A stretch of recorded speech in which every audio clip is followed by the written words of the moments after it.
Hello everyone मु Divya welcome करछु मोर एक new short video कहले चलबो कि मिनी ब्लॉग भी कहले आपण चलबो।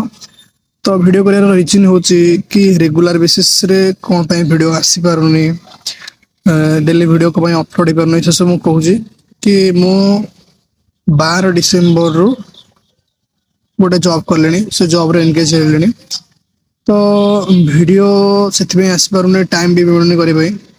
तो आपण माने भी जो माने जॉब लाइव रे अछंती से माने जानिथिबे वीडियो करिया केते कष्ट, वीडियो करी पोस्ट करिया केते कष्ट। तो वीडियो करिया जति सहज न ता तो अधिक कष्ट लागि एडिट करिया रे टाइम दे, तो सेतो करि पय टाइम मिलुनी। एडिट पर्टिकुलर रीजन। तो वीडियो रिलेटेड जदि भी किछ आपण मानकर क्वेश्चन अछि तो कमेंट करी जणा दो। आ हां कमेंट रे भी एटा कोन कि वीडियो आगु नेक्स्ट कंटिन्यू करिवा ना कंटिन्यू करिवा नै रहिली। देखा आउ गोटे वीडियो रे। See you in the next blog. Till then take care, bye bye.